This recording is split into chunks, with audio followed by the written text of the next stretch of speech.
வந்திருக்க அனைவருக்கும் ஊடக நண்பர்களுக்கும் என் வணக்கங்கள். நல்ல ஃப்ரெண்ட்ஸ் அமைஞ்சால் சக்ஸஸ் தானே வரும் சார் எப்பயுமே. அதான் உங்கள் டீம் நம்ம ரொம்ப வருஷமாக பார்த்துட்ருக்கோம். ஃப்ரெண்ட்ஸாக சேர்ந்து ரொம்ப வருஷமாக ட்ரை பண்ணிகிட்டே இருந்தாங்க. அதுக்கு ஒரு நாள் இதுக்கு முன்னாடி படமும் பண்ணார். இப்போ இந்த படமும் உங்களுக்கு வெற்றியடைய வாழ்த்துக்கள். அடுத்து உங்களோட விடுதலை மாற்றமுக்கும் அலப்பறை கலப்பரம் எல்லாமே சக்ஸஸ்ஃபுல்லாக வர்றதுக்கு ஊடக நண்பர்கள் எல்லோரும், பப்ளிக் எல்லாருமே கொஞ்சம் இந்த மாதிரி படங்களுக்கு வந்து நீங்கள் தியேட்டருக்கு வந்து சப்போர்ட் பண்ணி யங்ஸ்டர்ஸை வளர்த்து விடணும். அதை கேட்டுக்கிறோம். ஊடக நண்பர்கள் இதை கொஞ்சம் நல்லா ப்ரொமோட் பண்ணி அடுத்தடுத்த நிறைய டைரக்டர்ஸ் வர்றதுக்கு ஹெல்ப் பண்ணுங்கள். Thank you. Thank you for giving this opportunity, Azhar sir, and producer Priya, and director. Thank you so much sir. இந்த ரோல் கிடைச்சதுக்கு ரொம்ப எக்ஸைட்டடாக இருக்குது. ஸ்டோரி கேட்கும் போதே ரொம்ப ஹாப்பியாக இருந்தது. அலப்புற கலப்புறம்னு அந்த ஸ்டோரி சொல்லும் போதே மூவி ஷூட் ஃபுல்லாகவே சேம் அதே மாதிரி தான் அலப்புற கலப்பிட்டு தான் இருந்தோம். அண்ட் இங்கே வந்திருக்க ப்ரெஸ் அண்ட் மீடியா எங்கள் சப்போர்ட் பண்ணுறதுக்கு ரொம்ப thank you. And technical team and ADs எல்லாருக்கும் ரொம்ப தேங்க்ஸ். மீடியா ஊடக நண்பர்களுக்கு வணக்கம். நான் வந்து இப்போ சொல்லிடுறேன், இந்த விடுதலை மாற்றம் டைரக்டர் தான் கூப்பிட்டுருந்தாங்க, அதுக்கு தான் வந்திருக்கேன். Thanks thanks thanks.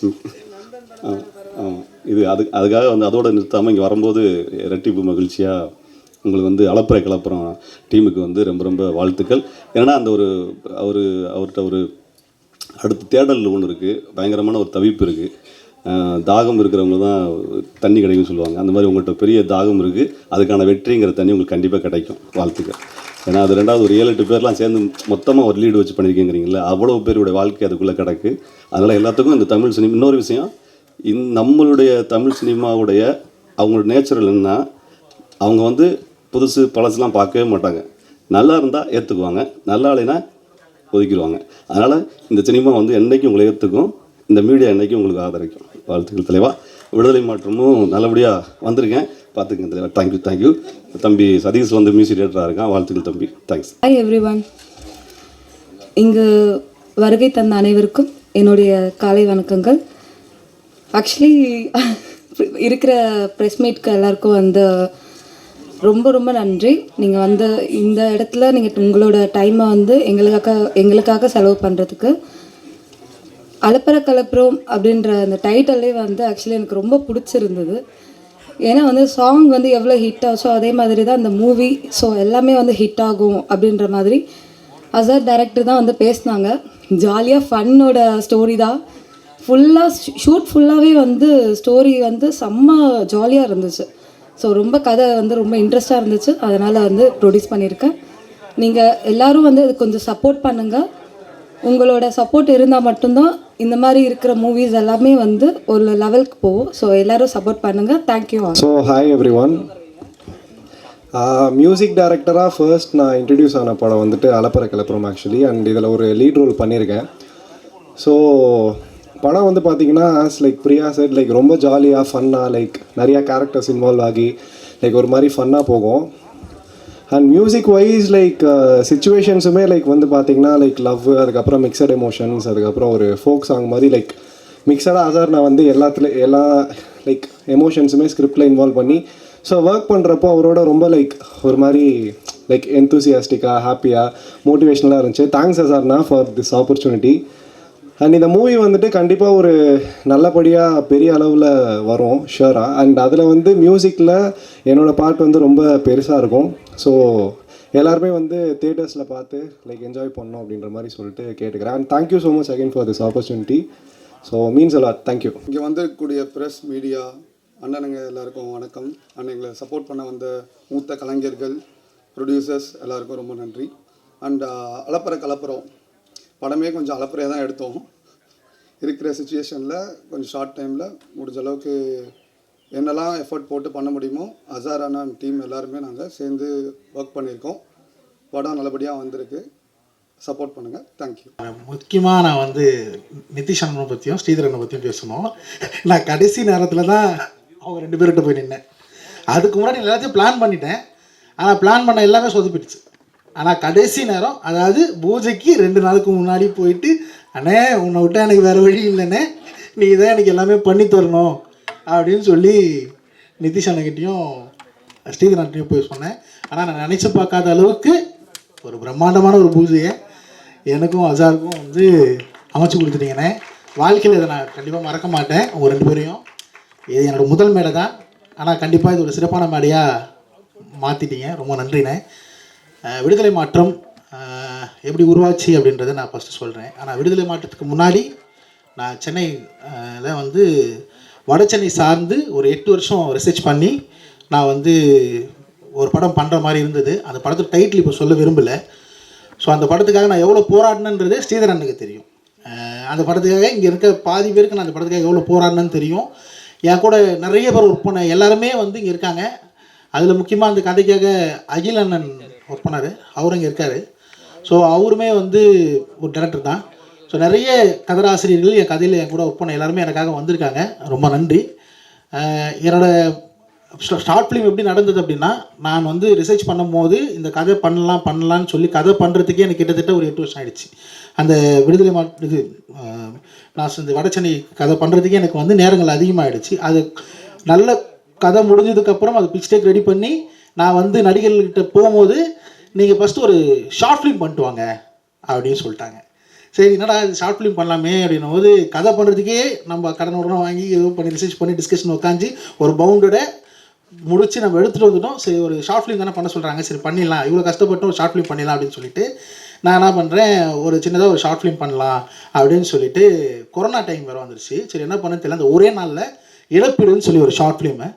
ஸோ அதை வந்து நானும் என் கேமராமேன் கண்ணதாசன் செழியன், அதுக்கப்புறம் வந்து அவர் சப்போர்ட்டோட நாங்கள் ஒரே நாள் அந்த பஸ் ட்ராவல்ஸ்லாம் எதுவுமே இருக்காது. ஸோ நாங்கள் நடந்தே போயிட்டு ஒரிஜினல் கொரோனா பாடி வச்சு இழப்பீடுன்னு சொல்லி ஒரு ஷார்ட் ஃபிலிம், அந்த ஒரிஜினல் கொரோனா பாடியெல்லாம் யூஸ் பண்ணி இழப்பீடுன்னு ஒரு ஷார்ட் ஃபிலிம் வந்து எங்கள் அம்மாவோட ஞாபகத்தில் அந்த ஷார்ட் ஃபிலிம் நான் பண்ணேன். அது எனக்கு ஒரு நல்ல அங்கீகாரம் கொடுத்தது. நைட் ஒரு 1:30 மணிக்கு எனக்கு அந்த யூடியூப்பில் வந்து அது கான்டெக்ட்ஸ் எடுத்து எனக்கு கமெண்ட் போட்டு எனக்கு கால் பண்ணி பேசின ஒருத்தனோட ஊக்கம் தான் இன்றைக்கி இந்த படம் பண்ணுற அளவுக்கு எனக்கு வந்து கொண்டு வந்திருக்கு. அந்த கமெண்ட் போட்டு அவங்க தான், அண்ணே இந்த மாதிரி ஒரு எமோஷ்னலான ஃபிலிம்லாம் பண்ணிடாதீங்கண்ணே, நான் இறந்துட்டா என் குழந்தை இப்படி அனாதையாக நின்றுமா அப்படின்ற அந்த படத்தில் வர ஒரு வார்த்தையை வச்சு அவங்க சொன்ன வார்த்தை தான் என்னை டேரக்டராக மாற்றுச்சு. ஆக்சுவலி நான் வந்து நடிக்க வந்த ஒரு பையன், தமிழ் சினிமாவுக்கு நான் நடிகனா இதே தெருவில் வாய்ப்பு தேடி அலைஞ்ச ஒருத்தன் தான் நான். எனக்கான வாய்ப்பும் எதுவும் அமையலை. அதனால் என் வீட்டில் ஒரு பெரிய இழப்பு நடந்தது. அந்த இழப்புனால முடிவு பண்ணி நம்ம வாய்ப்பை இனிமேட்டு வேணாம், ஸ்க்ரீனுக்கு பின்னாடி ஒர்க் பண்ணலான்னு சொல்லி ப்ரொஃபஷ்னலாக மாறதுக்கு கொஞ்சம் டைம் எடுத்துச்சு. அதனால் வந்து நான் ஒரு 3 குறும் படம் இயக்கினேன். அதில் என்னோடய ஃபஸ்ட்டு படம் இழப்பீடு, அடுத்தது வந்து 10 ரூபாய், அதுக்கு அடுத்தது ஒத்தையடி. அதுலேருந்து என் மியூசிக் டேரக்டர் கூட ட்ராவல் பண்ணுறாரு சதீஷ். என்னோட 2 படத்துக்கும் ஷார்ட் ஃபிலிமுக்கும் அவர் தான் பண்ணியிருக்காரு. என்னோடய கேமராமேன் அவர் தான் கண்ணதாசன் செடியன். அனைவருக்கும் வணக்கம். எல்லோரும் எப்படி இருக்கீங்க? நல்லா இருக்கீங்களா? சாப்பிட்டீங்களா? ஏற்றது சவுண்டு வரது பார்த்தா சாப்பிட்ட மாதிரி தெரியல. இந்த 2 படத்தினுடைய ஒரு ஃபஸ்ட் லுக் வெளியீடு நம்ம அளப்பறைய கலப்புறோம். ரொம்ப அற்புதமான ஒரு டீம். முதல்ல அவங்களுக்கு ஒரு வாழ்த்து சொல்லிடுவோம். ஆமாம், இயக்குனர் ஐயா நீங்கள் சொல்லிகிட்டே நீ தானே பார்த்தீங்க சைடில் பெரிய நடிகர்கள்லாம் அப்படியே பார்த்தாச்சுன்னா புது நடிகரா அப்படின்னு யோசிக்கிறாங்கன்னா அதெல்லாம் கிடையாது. ஆமாம், எல்லா படங்களையுமே நாங்கள்லாம் ஒரே நோக்கத்தில் தான் பார்க்குறோம். எல்லாருமே ஜெயிக்கணும், ஆமாம், இந்த சினிமா ஆரோக்கியமாக இருக்கணும் அப்படின்றது தான் எங்களுடைய நோக்கம். அதனால் இன்றைக்கி இந்த மேடையில் முதல்ல நான் ஒரு அறிவிப்பை வெளியிட்டுறேன். என்னன்னா, அண்ணாச்சி ஐயோ ஒரு நாளைக்கு இத்தனை லட்சம் கேட்பார், 10 லட்சம் கேட்பாரெல்லாம் நீங்களும் பயப்படாதீங்க. ஆமாம், இயக்குனர்கள் நல்ல கதையோட, நல்ல ஒரு தரமான காமெடி கதையோட, ஆமாம், அண்ணாச்சி எங்களால் இவ்வளோ தான் சம்பளம் தர முடியும் அப்படின்னு நீங்கள் சொன்னீங்கன்னா அந்த சம்பளத்தை வாங்கிட்டு நடிக்கிறதுக்கு நான் தயார். யார் வேணாலும் என்னை அப்ரோச் பண்ணலாம், என் நம்பரை வேணாலும் தரேன், அதனால் தாராளம் பண்ணுங்கள். ஆமாம், அந்த அளப்புற கிளப்புறம் டீமுக்கு வந்து என்னுடைய அன்பான அட்வான்ஸ் வாழ்த்துக்கள். ஆமாம், இந்த படம் வந்து தியேட்டரில் பட்டையை கிளப்பணும், பட்டையை கிளப்பணும், அளப்புறையை கிளப்பணும். ஆமாம், அதனால் அதனுடைய வாழ்த்துக்கள். அப்புறம் நம்ம அடுத்த நம்முடைய படத்துக்கு வருவோம். விடுதலை மாற்றம். இயக்குனர் வந்து அவரும் என்னை அப்படி தான் அப்ரோச் பண்ணார். தம்பி ஸ்ரீதர் மூலமாக அண்ணாச்சி கலப்பறை எல்லாரும் அலப்பிரோடு தான் இங்கே வந்திருக்காங்க. அதில் நம்மளுடைய நண்பர் ஒருத்தர் இருக்காரு பாருங்கள், அவர் நடிகர் ஆகணும்னா பயங்கர அலப்பறை ஆகிட்டார். இயக்குனர் இருக்கும்போது வாழையை திறக்க மாட்டார். நடிகர் ஆகணும்னு அவருக்கு பொருத்தமான டைட்டில் அது. அதே போல் அந்த ஸ்டில்லு பார்க்கும்போது அத்தனை பேர் நடிச்சிருக்க ஒவ்வொரு கலைஞர்களுக்குள்ளேயும் எவ்வளவு தேடல்கள் இருக்கும். அந்த படம் வெளியே வந்தால் அவங்களுடைய என்ன சொல்கிறது, பணம் அதையெல்லாம் கடந்து அந்த பேர் புகைக்காக தான் நம்ம சினிமாவுக்கு வரும். யாரும் பணம் கோடி கோடியாக சம்பாதிப்போம் அப்படின்றத நினச்சி எந்த ஒரு ஆர்டிஸ்டும் சரி, எந்த ஒரு டெக்னீஷியனும் சரி வரதில்லை. தயாரிப்பாளர் மட்டும்தான் பணம் போட்டால் பணம் எடுக்க முடியுமான்ற நம்பிக்கையில் வராங்களே கண்டி. மற்ற எல்லாருமே ஒரு கலைஞனாக நாம் வெற்றி பெற வேண்டும், ஒரு ஃபெமிலியர் ஃபிகராக வர வேண்டும், ஒரு பெரிய டைரக்டராக வர வேண்டும், பெரிய மியூசிக் டைரக்டர் கனவுகளை சுமந்து தான். ஸோ இதில் இருக்கிறவங்க எல்லாரும் வந்திருக்காங்க. அந்த கலப்பறை அந்த டீமுக்கு என்னுடைய மனமார வாழ்த்துக்கள். இந்த படம் கண்டிப்பாக கலர்ஃபுல்லாக இருக்கும். பார்க்கும்போது டிசைனில் ரொம்ப அழகாக இருக்குது. உங்களுக்கு என்னுடைய வாழ்த்துக்கள். இன்னொரு விஷயத்தை இயக்குனர் முகேஷ் அவர்களோடு ஒப்பிட்டு, ஒரு இயக்குனரே ஸ்டேஜில் தன்னை பற்றி இல்லாமல் அந்த இயக்குனர் முதல் படைப்புக்கே அவ்வளோ ஒரு நட்பான ஒரு இலக்கணமாக திகழ்கிறத பார்க்கும்போது தமிழ் சினிமாவில் இன்னொரு மறுமலர்ச்சி இருக்குதா அப்படின்றத இன்றைக்கி இந்த ஸ்டேஜில் பார்க்குறேன். காரணம் டைட்டில். எனக்கு விடுதலை ரொம்ப பிடிக்கும். தமிழ் சினிமாவுக்கு ஒரு விடுதலை வேணுன்றதுக்காக நான் பல நாள் போராடிட்டு இருக்கேன், கத்திட்டு இருக்கேன். சங்கத்துக்கு ஒரு மாற்றம் வேண்டும் அப்படின்றதுக்காக தான் பல ஆண்டுகளாக போராடிட்டு இருக்கோம். இதெல்லாம் எதுக்குன்னா, சுதந்திரமான சினிமா எடுக்கலாம் அப்படின்ற ஒரு உத்தரவாதத்தை தமிழ் சினிமாவில் ஒரு இயக்குனர் கையில் கொடுத்துட்டாங்கன்னா அவங்க சுதந்திரமாக ஒரு வெற்றி படத்தை எடுக்க முடியும். அப்படி சுதந்திரமாக ஒரு படத்தை எடுக்கக்கூடிய நிலைமைக்கு அவங்கள உருவாக்கிட்டா தானாகவே தமிழ் சினிமாவுக்கு ஒரு பெரிய மாற்றத்தை அடைய முடியும். அந்த விடுதலையையும் மாற்றத்தையும் ஒன்றாக இணைக்கக்கூடிய ஒரு பாலமாக இந்த டைட்டில் வச்சிருக்கக்கூடிய இயக்குனர் அவர்களுக்கு இதிலேயே ஒரு சமூகத்துக்கு ஒரு புரட்சியை உருவாக்க போகிறார் என்றதை அதில் புரிஞ்சிருக்கு. காரணம், ஒரு சின்ன உதாரணத்தை சொல்லுகிறேன். என்னுடைய ஃபஸ்ட்டு படம் தி நகர், ஃபயர் ஆஃப் த சிட்டி, 2007 படம் பண்ணுறேன். நான் ஒரு உதவி இயக்குனர் இருக்கும்போது 5 வருஷத்தில் நம்ம டைரக்டர் ஆகணும், இதுதான் பிளானிங், இதை ஒரு நாள் கூட மிஸ் பண்ணக்கூடாதுன்னு அன்னைக்கு எடுத்த முயற்சியில் இன்னைக்கு வரைக்கும் நம்மளுடைய ஓட்டம்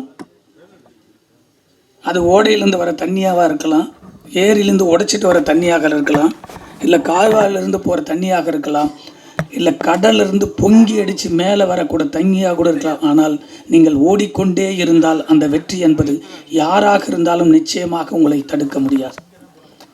தடுக்கக்கூடிய சக்தியும் சினிமாவில் யாருக்கும் இல்லை. எத்தனையோ சங்கங்கள் இருக்குது, அந்த சங்கம்லாம் உங்களை தடுக்க முடியாது. ஒரு படைப்பை தடுக்கக்கூடிய சக்தி யாருக்கிட்டுமே இல்லை. ஆனால் அதிலேயே அந்த படத்தில் ஒரு வரிகளை சொல்லியிருப்பேன், எங்கோ பிறந்து எங்கோ சேர்ந்து இங்கு ஒன்றாக சேர்ந்து சுய துக்கங்களை பகிர்ந்து கொள்ளும் ஒவ்வொரு வாழ்க்கையிலையும் மறக்க முடியாத வசந்த காலம் இந்த கல்லூரி காலம் அப்படின்னு சொல்லி தான் என்னுடைய வாய்ஸ்லேருந்து அந்த நட்பை பற்றி அப்படி ஆரம்பிச்சிருப்பேன் அந்த படத்தில். அந்த நட்பை ரொம்ப நாளைக்கு அப்புறம் ஒரு இயக்குனரே இப்போ இந்த பூஜைக்காக இருக்கக்கூடிய முகேஷ் அவர்களை பாராட்டுகிற பார்க்கும்போது, ஒரு வலிமையான சினிமாவில் ஒற்றுமை இருந்தால் எந்த படங்களும் சூப்பராக கொண்டு போய் திரையரங்கில் சேர்த்து வியாபாரத்தை கொண்டு வந்த முடியும்ன்றது தான் அந்த வரிகளை உருவாக்கியிருக்கும். அதுபோல் எல்லாருமே சினிமாவில் ஒன்று இணைந்து இருந்தால்தான் அது எந்த சங்கமாக இருந்தாலும் வளர்ச்சி அடைய முடியும், எந்த டெக்னீஷியனாலும் வளர்ச்சி அடைய முடியும். ஒருவருடைய கையில் எதுவுமே கிடையாது. என் பேர் அருணோதயன். விக்ரம் பண்ணியிருக்கேன், கேப்டன் மில்லர் பண்ணியிருக்கேன், பகாசுரன் பண்ணியிருக்கேன். ஸோ அதனால் துணை கதாபாத்திரங்கள் தான் பண்ணிகிட்டு இருந்தேன். எனக்கு அப்போலேருந்தே முகேஷ் லாதா ப்ரோவை தெரியும். நிறையா கதைகளில் அது மாதிரி துணை கதாபாத்திரங்கள், நெகட்டிவான கதாபாத்திரம் இருந்தால் சொல்லுங்கள், சேர்ந்து பண்ணலாம் அப்படின்னு சொல்லிட்டு இருந்தேன். இடையில வந்து விடுதலை மாற்றம் அப்படிங்கிற ஒரு ப்ராஜெக்ட் என்கிட்ட இருக்குது அப்படின்னு சொல்லிட்டு இருந்தேன். அதுலேயும் ஒரு கதாபாத்திரம் தான் நான் கேட்டிருந்தேன். ஸோ அப்படி இருக்கப்போ ஒரு தடவை வந்து என்கிட்ட ஸ்டோரி சொல்கிறேன் அப்படின்னு சொன்னார். சரி ஓகே, அதுக்கு முன்னாடி இந்த போஸ்டர் மட்டும் காமிங்கன்னு சொல்லி போஸ்டர் காமிச்சார் ஸ்டோரிக்கு முன்னாடி. ஸோ பார்த்தா இந்த மாதிரி கொடியெலாம் எரிஞ்சிட்டு இருந்துச்சு. ஸோ இதில் வந்து நீங்கள் லீடாக பண்ணணும் அப்படின்னாரு. சரி ஓகே, ஏன் அப்படின்னா நடிகர்கள் அப்படிங்கிறப்ப நான் விக்ரம் கேப்டன் மில்லர் பண்ணுற வரையும் எனக்கு பெருசாக இந்த பொலிட்டிக்கல் ப்ரெஷருங்கிறது கிடையாது. ஆனால் நான் பகாசுரன் பண்ணுறப்பவும் சரி, ருத்ரதாண்டவம் பண்ணுறப்பவும் சரி, எனக்கு கொஞ்சம் ப்ரெஷர் வந்து ஸ்டார்ட் ஆச்சு. ரீசனே இல்லாமல் நமக்கு வந்து ஒரு நடிகராக வளர்ந்து வரக்கூடிய நடிகராக வாய்ப்புகள் கிடைக்கிது, நம்ம நடிக்கிறோம் அப்படிங்கிறது நம்மளோட மோட்டோவாக இருக்குது. ஆனால் அதை தாண்டி பொலிட்டிக்கல் ப்ரெஷர் கிரியேட் ஆகிறப்ப அதை நான் எனக்கு பர்சனலாக அலோவ் பண்ணுறது கிடையாது. அதை டீப்பாக அனலைஸ் பண்ணி பார்க்குறப்ப தான் தெரியுது, இதை பேஸாக வச்சு பல நடிகர்களுக்கு வாய்ப்புங்கிறது இங்கே தவிர்க்கப்படுது அப்படின்னு. அந்த வகையில் எனக்கு தமிழ் சினிமாவில் ரொம்ப பிடிச்ச நடிகர் வந்து கலையரசன். அவர் வந்து முழுக்க முழுக்க நீளம் அந்த மாதிரி ஐடியாலஜியில் படங்கள் மட்டுமே நடிச்சிட்டு இருக்காரு. அவரே இந்த மேடைகளில் சொல்லியிருக்காரு, பட மேடைகளில் எனக்கான வாய்ப்பு இல்லைங்க தவிர்க்கப்படுது அப்படின்னு. ஸோ இந்த மாதிரி சமூக கட்டமைப்பை அடிப்படையாக வச்சு நடிகர்களை பிரிக்கிறது அப்படிங்கிறது என்னை பொறுத்த வரைக்கும் தமிழ் சினிமாவில் தவிர்க்கப்படணும் அப்படின்னு நினைக்கிறேன். அதை வரும் காலங்களில் நான் பன்முக இயக்குநர்கள்ட்ட ஒர்க் பண்ணுறதன் மூலமாக அந்த சிக்கலை என்னால் ஓரளவுக்கு பேலன்ஸ் பண்ண முடியும் அப்படின்னு நான் நம்புகிறேன். எஸ், இந்த படத்தில் வாய்ப்பு கொடுத்த முகேஷ் ராதா ப்ரோக்கு என்னோட நன்றி. ஸோ அவரோட லைஃப் ஹிஸ்ட்ரி எனக்கு ஓரளவுக்கு தெரியும். எனக்கு தெரிஞ்ச ஒரு மனுஷனால் உங்களுக்கு அவரோட ஹிஸ்ட்ரி தெரிஞ்சுன்னா நீங்கள் அதை உங்களால் உணர முடியும். இங்கே வந்து உட்காந்துருக்க கூட முடியாது. லைஃப்பில் ட்ராவல் பண்ணுறதே கஷ்டம். ஒவ்வொரு நாளும் ஒவ்வொரு நொடியும் நரகமாகக்கூடிய விஷயங்கள் நிறைய அவர் லைஃப்பில் நடந்திருக்கு. ஸோ அதை தாண்டி இவ்வளோ பாசிட்டிவாக இந்த இடத்துல அவர் தான் அதிக பாசிட்டிவாக இருக்கார் அப்படின்னா அது மாதிரி ஒரு மனுஷனை பார்க்குறது ரொம்ப ரொம்ப கஷ்டம். ஸோ அந்த வகையில் என்ன ஒரு கதாபாத்திரமாக இந்த கதையை தேர்ந்தெடுத்த அவருக்கு நன்றி. தொடர்ச்சியாக எனக்கு எந்த கதாபாத்திரம் கொடுத்தாலும் அதை என்னோட முழு உழைப்பு அதில் நான் போடுவேங்கிறத உறுதியாக சொல்லிக்கிறேன். நேரம் கொடுத்த எல்லாருக்கும் என்னோட நன்றி.